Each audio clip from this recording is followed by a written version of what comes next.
जा रहे हैं ऊतक के बारे में।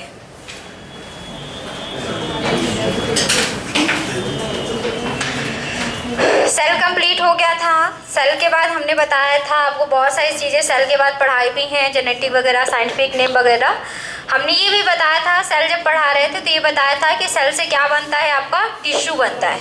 अब हमारी बॉडी पे जो टिश्यू है, आपको पता था कि टिश्यू के बाद क्या बनते हैं, हमारे ऑर्गन बनते हैं, है ना। थोड़ा सा समझिएगा, जो नए हैं वो ध्यान से समझेंगे इस चीज़ को। सेल होती है हमारे शरीर की सबसे छोटी इकाई बोला जाता है, क्योंकि हमारे शरीर का निर्माण ही किससे शुरू होता है, सेल से होता है। अब कई सारी सेल्स मिलके हमने बताया था कि क्या बनती हैं, आपकी टिश्यू बनती हैं। अभी जो टिश्यू है आगे चल के टिश्यू सिस्टम बनाने के बाद आपका क्या बना देता है, ऑर्गन। तो ऑर्गन बनाने के लिए क्या बनना जरूरी है, टिश्यू बनना जरूरी है। सेम सेल हमने पढ़ लिया है, टिश्यू हम लोगों को आज पढ़ना है। अब टिश्यू भी जो होते हैं संरचना में तो एक समान होते हैं, है ना, लेकिन ये इनका जो कार्य होता है अलग अलग जगह पे अलग अलग होता है। ठीक है, समझेंगे, अलग अलग जगह पे अलग अलग होता है। जैसे हमारी जो आहार नाल होती है, जहाँ से आप भोजन मुख से खाते हैं, पेट में जाके पचता है, छोटी हाथ बड़ी हाथ में, तो ये वाली जो आहार नाल बनाने वाली जो टिश्यू है उसका काम क्या है, यहाँ पे पाचन करना। काम क्या है टिश्यू का, पाचन करना। अगर वही वाली टिश्यू हमारे हाथ में होती तो पाचन कहाँ होता, हाथ में होता, क्योंकि जिस टिश्यू का जो काम है वो उसी स्थान पे, स्थान का जरूरी नहीं है कि स्थान यहीं पे होना जरूरी है। अगर यहाँ की टिश्यू हमारे हाथ पे होती तो हमारा पाचन भी, भोजन का पाचन कहाँ होता, हाथ में होता। लेकिन वास्तव में हमारी संरचना ऐसी बनी है कि हमारा जो भोजन है हम मुख से लेंगे तो हमारे कहाँ जाएगा, आहार नाल में, और आहार नाल से पूरा पाचन होगा। तो देखिए संरचना में टिश्यू एक समान होती है, मतलब सभी टिश्यू की संरचना देखें तो सभी कैसे दिखेंगी, एक जैसे दिखेंगे, लेकिन उनका जो कार्य होता है वो क्या होता है, भिन्न भिन्न हो जाता है। अलग अलग जगहों पर अलग अलग कार्य करते हैं। अगर वो टिश्यू अगर आहार नाल में है तो पाचन का काम करेगी। अगर टिश्यू हमारे हैंड्स पे है तो वो किसी चीज़ को पकड़ने का काम करेगी, यहाँ पे पकड़ने का काम हैंड से करते हैं। अगर हमारे मुख पे है तो वो हमारे मतलब कह सकते हैं, है ना, अगर दांत पे है, दांत टिश्यू से ही बनते होंगे, तो जो आपका दांत है वो चाटने का काम करता है, चबाने का काम करता है। आपकी जो मुख है मसल्स है वो चलने का काम कर रही है यहाँ पे। तो सभी टिश्यू संरचना में समान, किंतु कार्य किसी विशिष्ट कार्य के लिए बनते हैं, मतलब इनका जो कार्य होता है वो क्या होता है, भिन्न भिन्न होता है। अब टिश्यू के बारे में बताया किसने और इसका अध्ययन क्या कहलाता है, यहाँ से 4 क्वेश्चन बनते हैं। तो पहला, ऊतक शब्द का प्रयोग किसने किया था।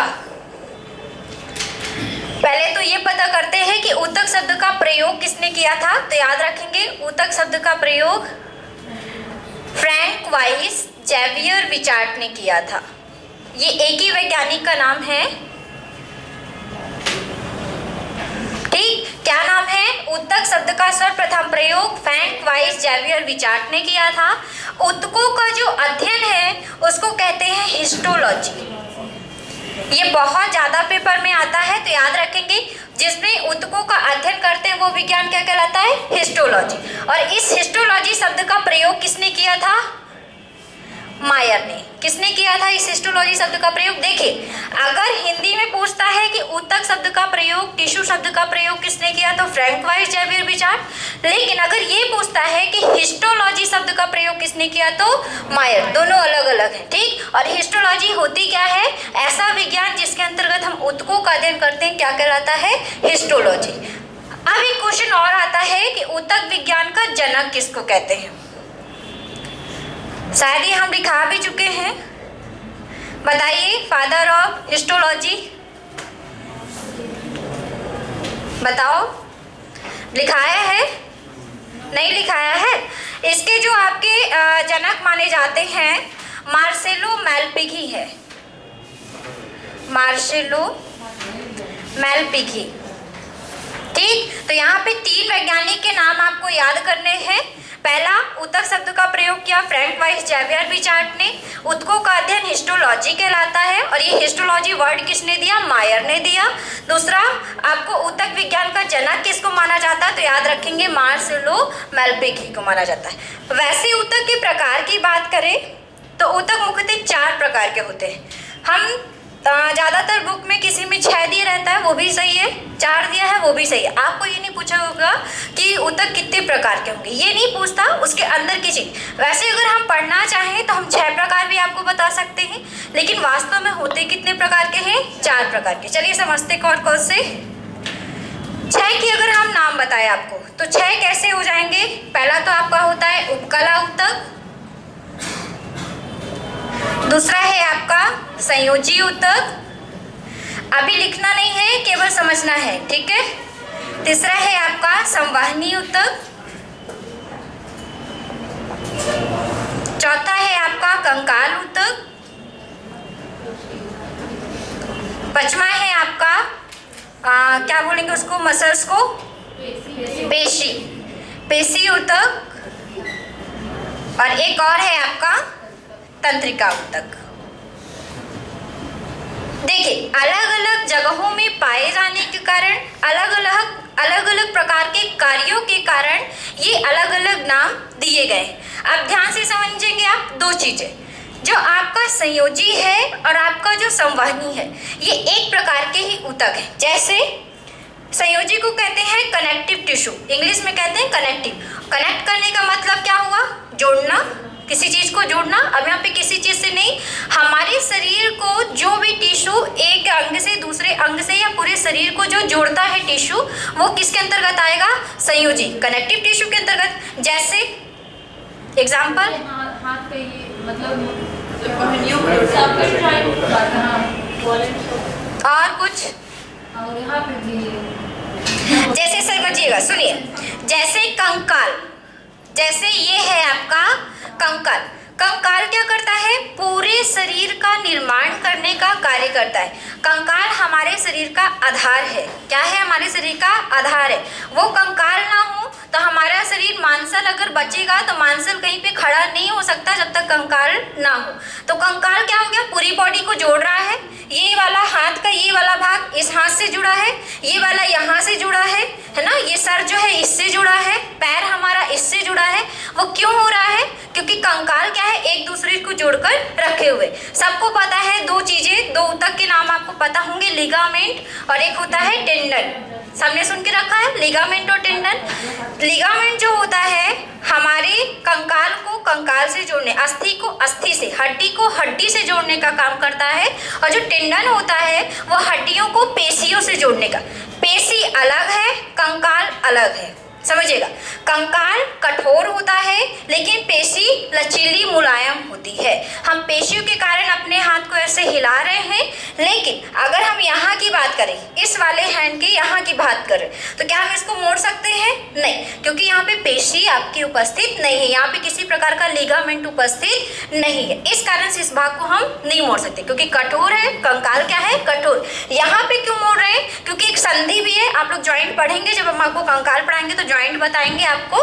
तो आपके इस ज्वाइंट में आपके लिगामेंट एक दूसरे को जोड़ के रखे हुए, जिस कारण से हैंड क्या होता है हमारा? मुड़ सकता है। आप इसको मोड़ सकते हैं क्योंकि यहाँ पे भी क्या है? लिगामेंट वगैरह है, ठीक है। आप उंगलियों को मोड़ सकते हो क्योंकि यहाँ पे टेंडन लिगामेंट्स है। तो आपको याद रखना है कि ऐसे ऊतक जो कनेक्ट करते हैं बॉडी को, तो इसमें एग्जाम्पल के लिए क्या आ जाएगा? कंकाल। दूसरा कौन कनेक्ट करता है पूरी बॉडी को? और कोई बताइए। कंकाल तो समझ में आ गया कि कैसे कनेक्ट करेगा। दूसरा क्या होगा? बताओ। ब्लड। दूसरा क्या होगा? ब्लड। ब्लड क्या करता है? क्या किसी विशेष अंग पे ब्लड जाता है? नहीं, ब्लड पूरे बॉडी पे जाता है। मतलब ब्लड क्या कर रहा है? पूरी बॉडी को कनेक्ट कर रहा है। आप सबको पता है हृदय से पंपिंग के माध्यम से ब्लड जाता है पूरी बॉडी पे, चाहे वो नीचे का भाग हो चाहे वो ऊपर का भाग हो। तो ब्लड भी क्या है? एक प्रकार का कनेक्ट करने वाला टिश्यू है। तो वो भी किस में आ जाएगा? आपका संयोजी ऊतक के अंतर्गत, रक्त। ठीक। अब 2 चीजें, अब क्या क्या कट गए यहाँ से?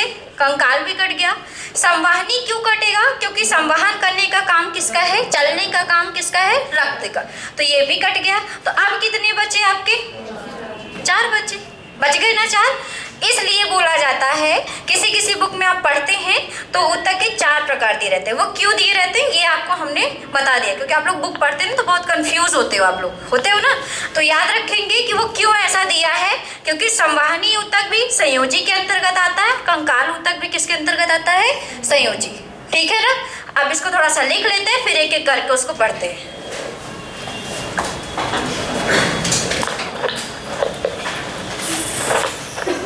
देखिए टिश्यू डाल के एक पेज छोड़ दीजिएगा वर्षा के लिए, कल पढ़ा देंगे उसको, छोटा सा टॉपिक है।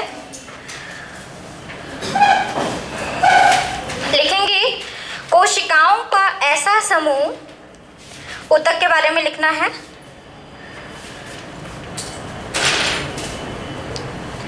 कोशिकाओं का ऐसा समूह जो उत्पत्ति, कोशिकाओं का ऐसा समूह जो उत्पत्ति, आकृति, आकृति मतलब आकार या उसकी कह सकते हैं स्ट्रक्चर, है ना। ऐसा कोशिकाओं का ऐसा समूह जो उत्पत्ति आकृति में एक समान होता है, एक समान होता है तथा जो किसी विशिष्ट कार्य को, जो किसी विशिष्ट कार्य को संपन्न करता है, ऊतक कहलाता है। कोशिकाओं का ऐसा समूह जो उत्पत्ति आकृति में एक समान होता है तथा किसी विशिष्ट कार्य को करता है या संपन्न करता है, क्या कहलाता है, ऊतक कहलाता है। क्या होता है, कभी कभी पेपर में सीधे सीधे परिभाषा आ जाती है और पूछ लेता है कि निम्न में से ये क्या है ना। तो याद रखेंगे कि संरचना में एक समान दिखते हैं। अगर इसकी बनावट देखी जाए किसी भी भाग की, अगर ये त्वचा को ही काट ली जाए, त्वचा भी क्या है, एक प्रकार की टिश्यू है, त्वचा भी क्या है, एक प्रकार की टिश्यू है। इसके भाग को ले लिया जाए, आहार नाल की किसी भी टिश्यू को ले लिया जाए तो संरचना सबकी लगभग एक जैसे दिखती है, लेकिन कार्य क्या होता है सबका थोड़ा अलग अलग। आहार नाल वाला पाचन करेगा, हाथ वाला कुछ और काम करेगा, लेकिन मतलब ऐसा कहना है कि किसी विशेष कार्य को करते हैं। सब नहीं कि ये वाला टिश्यू उसका भी काम करेगा, उसका भी काम, सबका काम क्या है, किसी विशेष कार्य, किसी विशेष कार्य को करेंगे। लिखेंगे पहला स्टार पॉइंट बनाइए, ऊतक शब्द का सर्वप्रथम प्रयोग, ऊतक शब्द का सर्वप्रथम प्रयोग फ्रैंक ज़ेवियर विचार्ट ने किया था। फ्रैंक ज़ेवियर विचार्ट ने किया था। फ्रैंक ज़ेवियर विचार्ट ने किया था। ज़ेवियर विचार्ट ने किया था। अगला स्टार पॉइंट लिखिए, फ्रैंक ज़ेवियर विचार्ट ने किया था, लिख लिया। लिखेंगे ऊतकों का अध्ययन, दूसरा ऊतकों का अध्ययन हिस्टोलॉजी कहलाता है। स्टडी ऑफ टिश्यू क्या कहलाएगा आपका, हिस्टोलॉजी, हिस्टोलॉजी कहलाता है। अगला पॉइंट लिखे, हिस्टोलॉजी शब्द का सर्वप्रथम प्रयोग, हिस्टोलॉजी, हिस्टोलॉजी शब्द का सर्वप्रथम प्रयोग, हिस्टोलॉजी शब्द का सर्वप्रथम प्रयोग मायर ने किया था। मायर वैज्ञानिक का नाम है, मायर ने किया था। हिस्टोलॉजी शब्द का सर्वप्रथम प्रयोग मायर ने किया था, मायर ने किया था। अगला पॉइंट लिखिए, ऊतक विज्ञान का जनक मार्सेलो मैलपिघी को कहा जाता है। ऊतक विज्ञान का जनक मार्सेलो मैलपिघी को कहा जाता है। मार्सेलो मैलपिघी को कहा जाता है। मार्सेलो मैलपिघी लिखा है, ठीक है, उधर घा लिखा है लास्ट में। मार्सेलो मैलपिघी को कहा जाता है।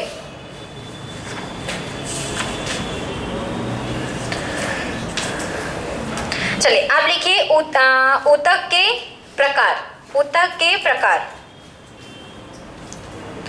ऐसा भी लिख सकते हैं, कार्य के आधार पे ऊतक के प्रकार, है ना, क्योंकि कार्य के आधार पे इसे बोला गया है। कंकाल ऊतक तो अलग है, कंकाल का काम अलग होता है ना। लिखेंगे ऊतक मुख्यतः 4 प्रकार के होते हैं। ऊतक मुख्यतः हम अभी जंतु ऊतक की बात कर रहे हैं, ये भी ध्यान रखिएगा, ठीक है। हम किस ऊतक की बात करें? जंतु ऊतक की। प्लांट जब हम आपको पढ़ाएंगे तो उसमें अलग टिश्यू बताएंगे। प्लांट में ये टिश्यू नहीं पाए जाते। ये टिश्यू किस में होते हैं? हम लोगों में होते हैं ना। अब कैसे बनाएंगे इसको ध्यान से देखिएगा, ऐसे डायरेक्टली नहीं लिखना है उसको। टिश्यू के प्रकार पे है ना, तो ऊपर टिश्यू लिख लीजिए। इसका एक चार्ट छोटा सा बनेगा। पहला तो लिख लीजिए उपकला ऊतक, ठीक। इसको बोलते हैं एपिथेलियल टिश्यू।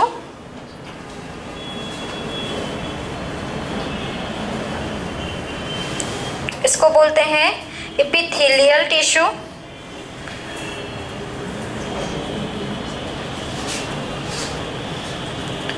फिर दूसरा है आपका संयोजी ऊतक, कनेक्टिव टिश्यू।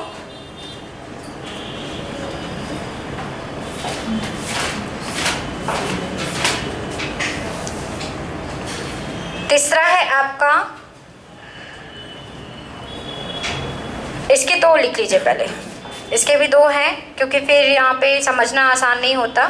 संवाहनी ऊतक जिसको बोलते हैं आप, एक होता है कंकाल ऊतक। हाँ, लिखते जाना है आपको क्योंकि फिर इसको समझाना है ना, तो फिर ज़्यादा टाइम लग जाता है। एक को बोलेंगे वैस्कुलर टिश्यू, बना लीजिए जल्दी से। और एक को बोलते हैं स्केलेटल टिश्यू।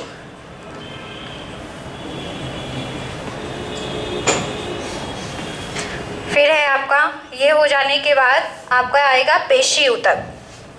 पेशी ऊतक,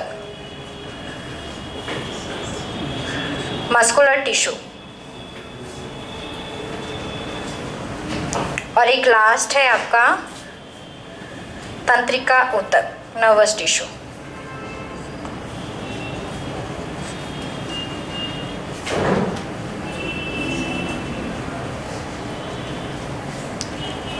लिख लीजिए।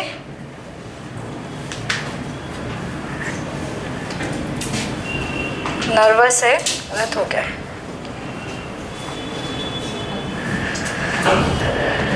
नोट कीजिए इसको, फिर एक एक करके समझाते हैं। सारा तो आज नहीं हो पाएगा क्योंकि केवल उपकला ऊतक ही होगा, क्योंकि बहुत चीज़ें इसमें लिखानी है आपको, थोड़ी थोड़ी सी नहीं है, क्योंकि इसमें पेपर में क्वेश्चन बहुत ज़्यादा आते हैं इससे। एक पूरा आपको एक चीज़ और बता देते हैं, इस टिश्यू के साथ साथ हम लोग सिस्टम भी पढ़ेंगे। आप लोगों ने सुना होगा ना, पाचन तंत्र, स्तन तंत्र, आपका उत्सर्जन तंत्र, ये सारे तंत्र भी हम साथ में पढ़ते जाएंगे। जैसे अगर हम संवहनी ऊतक पे आएंगे तो हम ब्लड पढ़ेंगे, है ना, ब्लड के बारे में, क्योंकि वो पूरे बॉडी पे संवहन करता है, चलता है। तो जब हम ब्लड को पढ़ेंगे तो ब्लड आपका किस तंत्र के अंदर इंक्लूड होता है? परिसंचरण तंत्र के अंदर। तंत्र की बात करें तो सर्कुलेटरी सिस्टम के अंतर्गत आता है।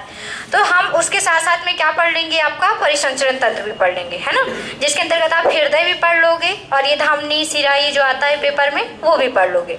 तो ऐसे आपके साथ साथ में क्या होता जाएगा? सिस्टम भी कंप्लीट हो जाएगा, टिश्यू भी कंप्लीट, साथ में सिस्टम। क्योंकि अलग से सिस्टम पढ़ना मतलब फिर से टाइम वेस्ट, वही है ना। साथ में पढ़ते चलिएगा तो साथ में सिस्टम भी कंप्लीट होता है और आपका टिश्यू भी कंप्लीट होता है। क्योंकि काफ़ी लेंथी चैप्टर है ये आपका, 15 से 20 दिन लगभग मिनिमम, तो भी 15 दिन तो ये चलेगा, क्योंकि पूरा सिस्टम भी पढ़ना है, पूरा टिश्यू भी पढ़ना है। ये लग रहा है 4 पॉइंट पढ़ना है, लेकिन 4 पॉइंट ये अभी बहुत सारे पॉइंट बन जाएंगे। शुरू करें, चलिए डाल लीजिए एपिथेलियल टिश्यू।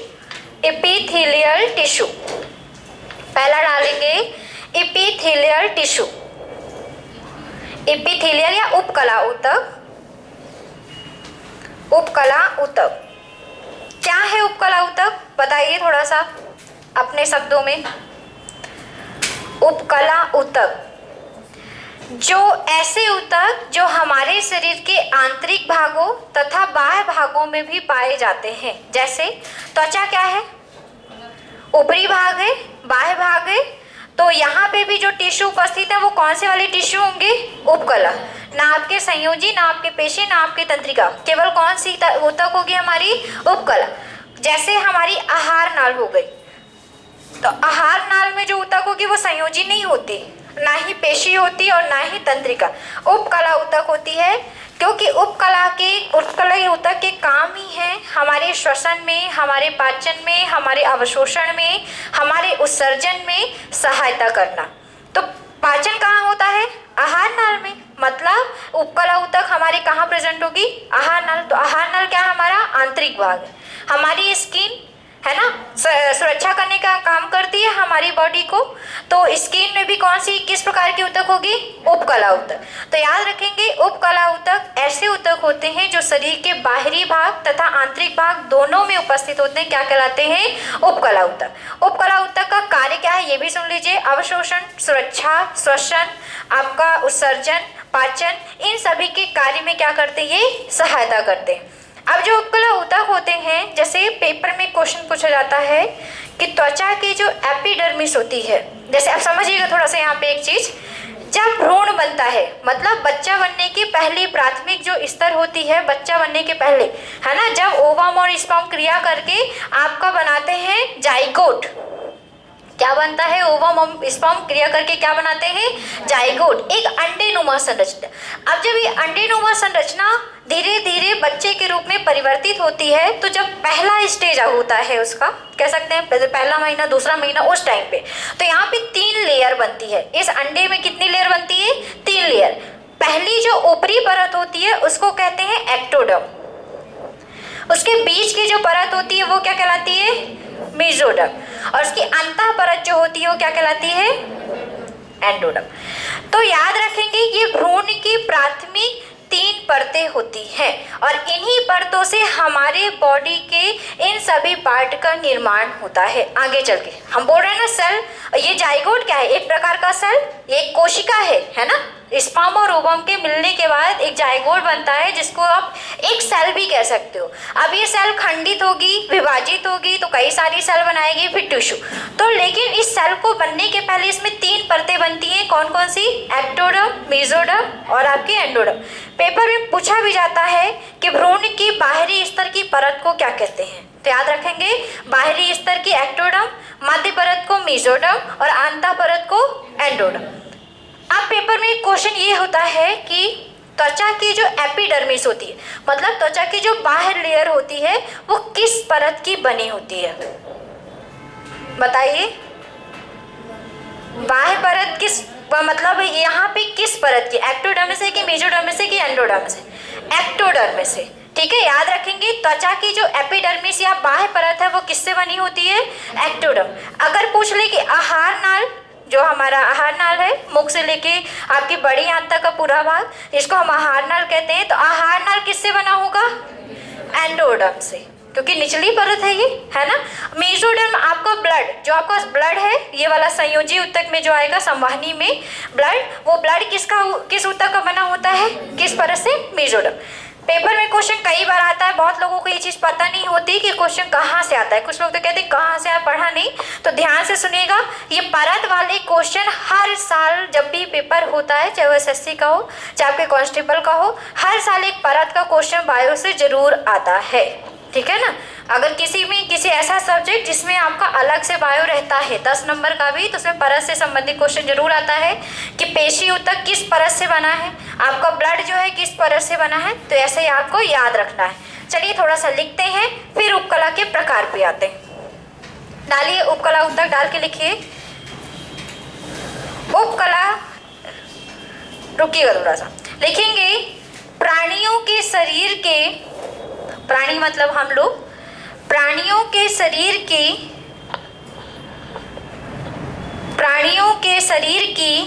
बाहरी सतह, प्राणियों के शरीर की बाहरी सतह एवं भीतरी सतह का निर्माण करने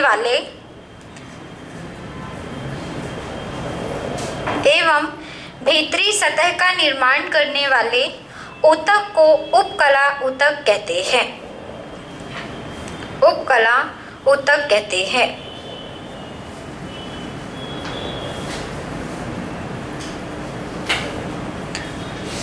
उपकला ऊतक कहते हैं। आगे समझ में, आगे लिखिए, इस ऊतक की उत्पत्ति ऊतक की उत्पत्ति भ्रूण की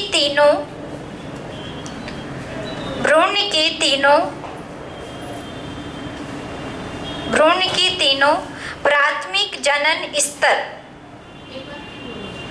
इस ऊतक की उत्पत्ति भ्रूण की तीनों भ्रूण बोलते हैं, क्या बोलोगे, एम्ब्यूरो बोलते हैं या एम्ब्यूरी भी बोलते हैं, भ्रूण ऐसे लिखते हैं। लिखिए, भ्रूण की तीनों प्राथमिक जनन स्तर, प्राइमर, जर्मिनल, लेयर। प्राथमिक जनन स्तर एक्टोडर्म, मेसोडर्म, एंडोडर्म। प्राथमिक जनन स्तर एक्टोडर्म, मेसोडर्म, एंडोडर्म से होती है। तीनों के नाम लिखिए, एक्टोडर्म, मेसोडर्म, एंडोडर्म से होती है। इस ऊतक की उत्पत्ति भ्रूण के तीनों प्राथमिक जनन स्तर एक्टोडर्म, मेसोडर्म, एंडोडर्म से होती है। मतलब उपकला ऊतक तीनों परतों से बनती है, लेकिन हर जगह पे अलग अलग लेयर से बनती है। ऐसा नहीं कि एक जगह पे ही तीनों उपस्थित होंगे, ऐसा नहीं है। जैसे एग्जाम्पल लिखिए, जैसे त्वचा की एपिडर्मिस। जैसे एग्जाम्पल नंबर फर्स्ट लिखना है, जैसे त्वचा की एपिडर्मिस, बाह्य परत।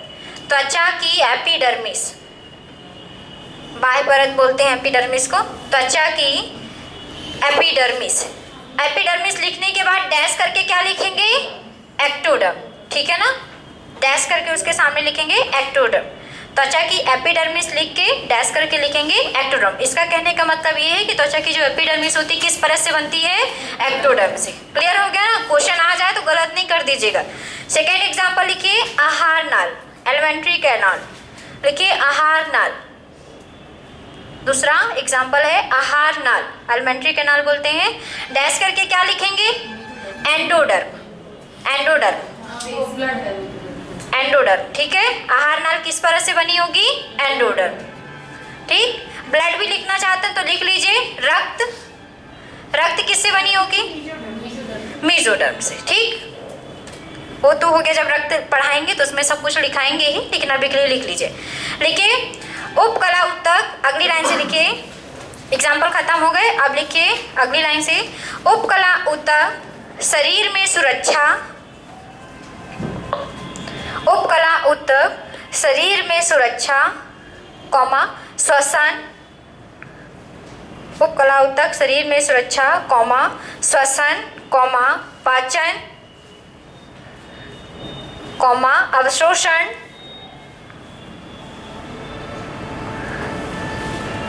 कॉमा उत्सर्जन, अवशोषण, उत्सर्जन आदि का कार्य करते हैं। उपकला ऊतक शरीर में सुरक्षा, श्वसन, पाचन, अवशोषण, उत्सर्जन आदि का कार्य करते हैं, आदि का कार्य करते हैं। चलिए अब लिखिए उपकला ऊतक के प्रकार। उपकला ऊतक के प्रकार। अब थोड़ा सा यहाँ पे और अच्छे क्वेश्चन आएंगे, क्योंकि आपके पेपर में यहाँ से क्वेश्चन बनते हैं। पूछ लिया जाता है कि आँखों की जो बोरोनिया होती है, आईलेसेस होती हैं, वहाँ पे कौन सी टिश्यू पाई जाती है, किस प्रकार की टिश्यू होती है, किस प्रकार की ग्लैंड उपस्थित होती है ना। पूछ लिया जाता है कि मेमरी ग्लैंड क्यों सक्रिय होती है, क्यों नहीं होती है। आपको पूछा जाता है कि आपके ओठ में कौन सी ग्रंथि पाई जाती है जो कि आपके ओठ को चिकना बना के रखती है। अभी कोई ऐसा क्वेश्चन बनता नहीं है, लेकिन बनाया जाता है, क्योंकि ऑलरेडी हमारा पूरा जो शरीर है, अगर हम तेल, साबुन, क्रीम ना भी लगाए तो भी हमारा स्किन अच्छा रह सकता है। आप समझिए इस चीज़ को। थोड़ा काली जरूर दिखोगे, लेकिन हमारी बॉडी क्या है, हमारी बॉडी बिना क्रीम, शैम्पू, साबुन के भी अच्छी रह सकती है। पहले के लोग मिट्टी से बाल धुलते थे, क्या उसमें शैम्पू झाग होता था? नहीं, लेकिन बाल साफ होते थे कि नहीं होते थे। मतलब आप नेचुरल चीज़ों से भी अपनी बॉडी को क्या करते थे, सिक्योर कर सकते हो। लेकिन अब हम लोग क्या करते हैं, शैम्पू वगैरह लगा के अपने पोर को और ज़्यादा खोल देते हैं, क्योंकि ये सारी चीज़ें क्या होती है, केमिकल युक्त होती हैं, क्षारीय होती हैं, जिसके कारण से हमारे पूरे पोर जो छिद्र होते हैं वो क्या हो जाते हैं, ओपन हो जाते हैं। जब पोर ओपन हो जाते हैं तो जो डस्ट होता है डायरेक्टली इंटर करता है हमारी बॉडी पे, और फिर आपको प्रॉब्लम होती है स्किन प्रॉब्लम। हेयर प्रॉब्लम होती है ना, वो क्यों हो रहा है? क्योंकि आपने ऑलरेडी अपने आप में शैम्पू क्रीम, मैं भी लगाती हूँ, टीचर जरूर हूँ लेकिन लगाती हूँ, समझा जरूर रही हूँ। मैं ये नहीं कह रही कि लगाना नहीं चाहिए, लेकिन अति नहीं कीजिए किसी चीज़ की। जब आप दिन भर ठीक है अभी आए हो, मुँह धो के आए हो साबुन से, फिर जाओगे फिर धोगे, फिर 4 बजेंगे फिर धोगे, शाम को पार्टी में जाना है फिर धोगे, पार्टी से आना है क्रीम लगाए फिर धोगे, तो ये क्या हो गई? एक दिन में अति हो गई है ना। 2 बार धुलिए, क्योंकि पोर जब खुल जाते हैं आपकी बॉडी में तो आपको नुकसान करते हैं। अब इसी प्रकार जो हमारी ग्लैंड होती है, ये शैम्पू वगैरह की वजह से ग्लैंड सूख जाती हैं, है ना, क्योंकि उसमें क्या होते हैं, केमिकल्स होते हैं, जिसके कारण से ग्लैंड हमारी सूख जाती है। जैसे ओंठों का ज़्यादातर फटना, क्योंकि यहाँ पे ग्लैंड उपस्थित होती है। जब आप बहुत ज़्यादा किसी क्रीम को, किसी चीज़ को, लिप बाम वगैरह बहुत ज़्यादा यूज़ करने लगते हैं तो ओंठ आपके और भी ज़्यादा फटने लगते हैं। पहले तो मॉइस्चराइज हो जाता है, लेकिन बाद में क्या होता है, वही चीज़ आपको दूसरा हो जाता है। ठीक है, तो हमारी जो उपकला ऊतक होती है वो 3 प्रकार की होती है। पहला है ग्रंथिल उपकला ऊतक, दूसरा है आपका, अब ग्रंथिल में हमारी वो वाली ग्रंथि नहीं जिससे हार्मोन निकलता है, वो वाली ग्रंथि नहीं, ठीक है ना। वो वाली ग्रंथि जिनसे हार्मोन निकलता है वो अंतःस्रावी और बहिःस्रावी ग्रंथियां कहलाती है। लेकिन हम इसके अंतर्गत जो ग्रंथियां पढ़ेंगे वो दूसरी प्रकार की ग्रंथि है। ये हमारे बॉडी के कुछ मुख्य भाग में ही पाई जाती हैं। इनसे कोई हार्मोन नहीं निकलता, लेकिन कुछ ऐसा पदार्थ निकलता है जो हमारी बॉडी को सिक्योर करता है, ठीक है ना। जैसे कान में खूंट निकलता है, सब कोई जानते हैं, इस चीज़ से सबको परिचय है। वो क्यों निकलता है? क्योंकि यहाँ पे कान में एक ग्लैंड उपस्थित होती है, उपकला ऊतक की एक ग्लैंड होती है, जो कि हमारे कान को सुरक्षित करने के लिए वो मोम जैसा पदार्थ बाहर निकलती है। अगर वो पदार्थ आपके कान से ना निकले तो आपके कान पे आराम से पानी जा सकता है नहाते वक्त, कीड़ा जा सकता है, मच्छर घुस जाएगा, वो तो ऑलरेडी पतला होता है ना, तो वो भी निकलना जरूरी होता है। तो ये अलग प्रकार की टिश्यू है, हार्मोन निकालने वाली अलग प्रकार की टिश्यू है, ठीक है ना। चलो ये 3 प्रकार के लिख लीजिए। उपकला ऊतक मुख्यतः 3 प्रकार के होते हैं। पहला है ग्रंथिल उपकला ऊतक, दूसरा है संवेदी उपकला ऊतक,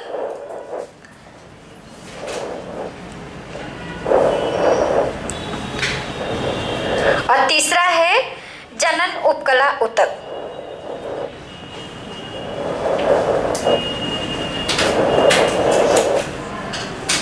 ग्रंथिल उपकला ऊतक, संवेदी उपकला ऊतक और आपका जनन उपकला ऊतक। Glandular epithelial, sensory epithelial, germinal epithelial.